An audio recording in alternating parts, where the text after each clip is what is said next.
Today's workout starts with a test. Today's test is the push-up. For the push-up test, we're going to have a good strong plank position with our arms locked straight. We have our elbows locked out. From there, we'll bring our chest to the floor. Elbows should come in, shoulders down and back. For our purposes, as a standard, we're not touching the hips to the floor, the thighs to the floor, or the knees to the floor. From there, we're pressing up. Now the chest must touch the floor, and the lower body does not touch the floor. The chest is constituted by the collarbone down to the sternum. Some faults on this movement. Not going down all the way to the floor, common fault. Going all the way down to the floor, but placing your lower body down to press back up. Another common fault. A third common fault we see is not going to full extension of the arms. That typically happens when you're trying to move fast through these push-ups. In today's workout, we are going to begin with a snatch. It's a dumbbell snatch. You're going to have your feet shoulder width apart.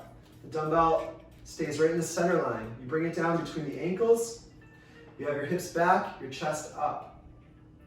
From there, you rise up, bringing the dumbbell into the hips, and then shrug the shoulder and keep it close to the body so you get it up, locked overhead, everything in a straight line down to the ankle. When you bring it down, you're coming down to the shoulder, then to the hip, then back to the floor. We're repeating these on one side, and then moving to the other side. When you move to the other side, you can bring it to the hang and switch hands there. Now, if you don't have a dumbbell today, you can use a kettlebell or something else that you can hold in one hand. If all else fails though, you can use a backpack or some other bag and do a double arm snatch. Same principles here, you're just using the two arms.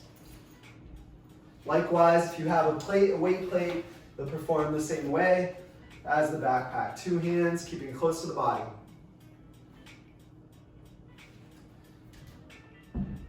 Our second movement today is the burpee. For the burpee, feet are about hip width apart, pushing your hips back, bringing your hands to the floor, hopping both feet back gently into that plank. You're going down, bring your chest to the ground, elbows are in, all the way to the floor. You're back up to the plank by peeling up. And then you're gonna hop your feet far forward into that partial squat and jump up and touch your hands overhead. If you're in an apartment, you're trying not to disturb your downstairs neighbors, you should be gentle with this, landing on the balls of your feet. If you have to, you can go to a step back and step forward and just go up on your toes, touch your hands overhead. Our third and final movement today is the sit-up. For the sit-up, we're on our back. We can do this old school method of knees straight up. We're gonna press our low back into the floor, reach the arms forward, touch the ankles at the top. If you prefer to splay your knees apart, butterfly sit-up, you can do that. Same standards, you're gonna touch the ankles at the top.